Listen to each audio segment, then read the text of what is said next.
मेरे प्यारे देशवासियों, नमस्कार। कोरोना के खिलाफ लड़ाई में जनता कर्फ्यू से लेकर आज तक हम सभी भारतवासियों ने बहुत लंबा सफर तय किया है। समय के साथ आर्थिक गतिविधियों में भी धीरे धीरे तेजी नजर आ रही है। हम में से अधिकांश लोग अपनी जिम्मेदारियों को निभाने के लिए, फिर से जीवन को गति देने के लिए रोज घरों से बाहर निकल रहे हैं। त्योहारों के इस मौसम में बाजारों में भी रौनक धीरे धीरे लौट रही है, लेकिन हमें ये भूलना नहीं है कि लॉकडाउन भले चला गया हो, वायरस नहीं गया है। बीते 7-8 महीनों में प्रत्येक भारतीय के प्रयास से भारत आज जिस संभली हुई स्थिति में है, हमें उसे बिगड़ने नहीं देना है और अधिक सुधार करना है। आज देश में रिकवरी रेट अच्छी है, फैटेलिटी रेट कम है। भारत में जहां प्रति 10 लाख जनसंख्या पर करीब 5,500 लोगों को कोरोना हुआ है, वहीं अमेरिका और ब्राजील जैसे देशों में ये आंकड़ा 25,000 के करीब है। भारत में प्रति 10 लाख लोगों में मृत्यु दर 83 है, जबकि अमेरिका, ब्राजील, स्पेन, ब्रिटेन जैसे अनेक देशों में ये आंकड़ा 600 के पार है। दुनिया के साधन संपन्न देशों की तुलना में भारत अपने ज्यादा से ज्यादा नागरिकों का जीवन बचाने में सफल हो रहा है। आज हमारे देश में कोरोना मरीजों के लिए 90 लाख से ज्यादा बेड्स की सुविधा उपलब्ध है। 12,000 क्वारंटाइन सेंटर्स है। कोरोना टेस्टिंग की करीब 2,000 लैब्स काम कर रही है। देश में टेस्ट की संख्या जल्द ही 10 करोड़ के आंकड़े को पार कर जाएगी। कोविड महामारी के खिलाफ लड़ाई में टेस्ट की बढ़ती संख्या हमारी एक बड़ी ताकत रही है। सेवा परमो धर्म के मंत्र पर चलते हुए हमारे डॉक्टर, हमारे नर्सिस, हमारे हेल्थ वर्कर्स, हमारे सुरक्षाकर्मी और भी सेवा के भाव से काम करने वाले लोग इतनी बड़ी आबादी की निस्वार्थ सेवा कर रहे हैं। इन सभी प्रयासों के बीच ये समय लापरवाह होने का नहीं है। ये समय ये मान लेने का नहीं है कि कोरोना चला गया या फिर अब कोरोना से कोई खतरा नहीं है।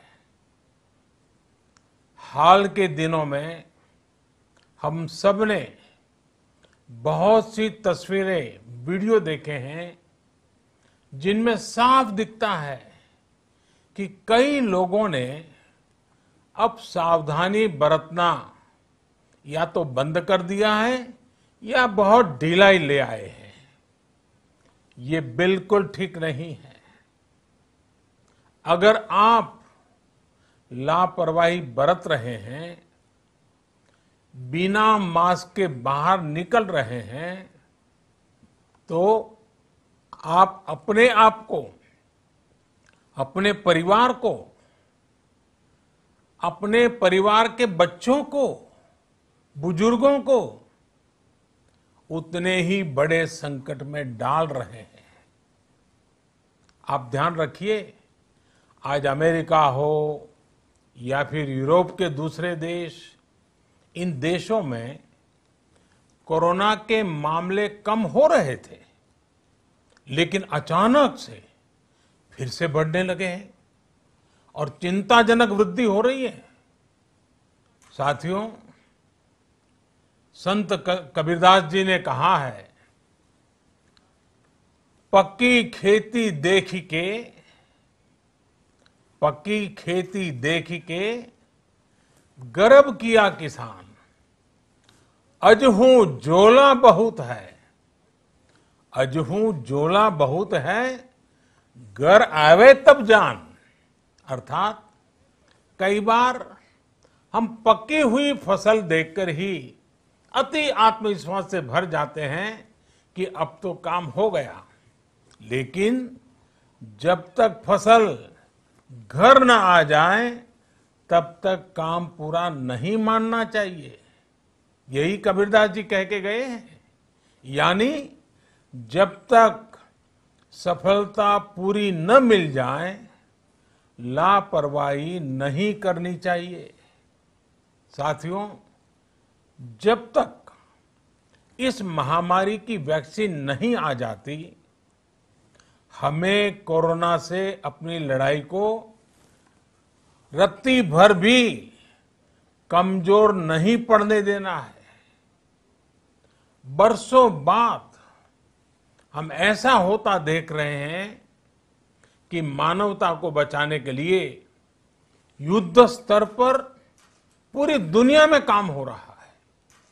अनेक देश इसके लिए काम कर रहे हैं। हमारे देश के वैज्ञानिक भी वैक्सीन के लिए जी जान से जुटे हैं। भारत में अभी कोरोना की कई वैक्सीन पर काम चल रहा है। इनमें कुछ एडवांस स्टेज पर है, आशास्पद स्थिति दिखती है।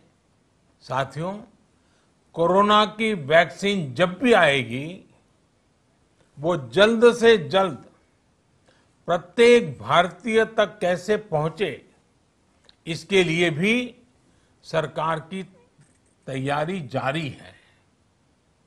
एक एक नागरिक तक वैक्सीन पहुंचे, इसके लिए तेजी से काम हो रहा है। साथियों, रामचरितमानस में बहुत ही शिक्षाप्रद बातें हैं, सीखने जैसी बातें हैं, लेकिन साथ साथ अनेक प्रकार की चेतावनियां भी हैं।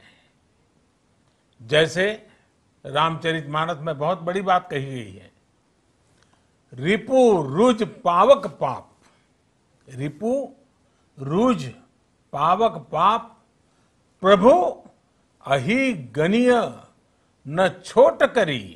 अर्थात आग, शत्रु, पाप यानी कि गलती और बीमारी, इन्हें कभी छोटा नहीं समझना चाहिए। जब तक इनका पूरा इलाज न हो जाए, इन्हें हल्के में नहीं लेना चाहिए। इसलिए याद रखिए, जब तक दवाई नहीं, तब तक ढिलाई नहीं। त्योहारों का समय हमारे जीवन में खुशियों का समय है, उल्लास का समय है। एक कठिन समय से निकलकर हम आगे बढ़ रहे हैं। थोड़ी सी लापरवाही हमारी गति को रोक सकती है, हमारी खुशियों को धूमिल कर सकती है। जीवन की जिम्मेदारियों को निभाना और सतर्कता, ये दोनों साथ साथ चलेंगे, तभी जीवन में खुशियां बनी रहेगी। 2 गज की दूरी, समय समय पर साबुन से हाथ धुलना और मास्क लगाना, इसका ध्यान रखिए। और मैं आप सबसे करबद्ध प्रार्थना करता हूं, आपको मैं सुरक्षित देखना चाहता हूं, आपके परिवार को सुखी देना चाहता हूं। ये त्योहार आपके जीवन में उत्साह और उमंग भरे, ऐसा वातावरण चाहता हूं। और इसलिए मैं बार बार हर देशवासी से आग्रह करता हूं। मैं आज अपने मीडिया के साथियों से भी, सोशल मीडिया में जो सक्रिय हैं उन लोगों से भी बड़े आग्रह से कहना चाहता हूं कि आप जागरूकता लाने के लिए, इन नियमों का पालन करने के लिए जितना जन जागरण अभियान करेंगे, ये आपकी तरफ से देश की बहुत बड़ी सेवा होगी। आप जरूर हमें साथ दीजिए, देश के कोटि कोटि जनों को साथ दीजिए। मेरे प्यारे देशवासियों, स्वस्थ रहिए, तेज गति से आगे बढ़िए और हम सब मिलकर के देश को भी आगे बढ़ाएं। इन्हीं शुभकामनाओं के साथ नवरात्र, दशहरा, ईद, दीपावली, छठ पूजा, गुरु नानक जयंती समेत सभी त्योहारों की सभी देशवासियों को एक बार फिर से बहुत बहुत बधाई देता हूं। धन्यवाद।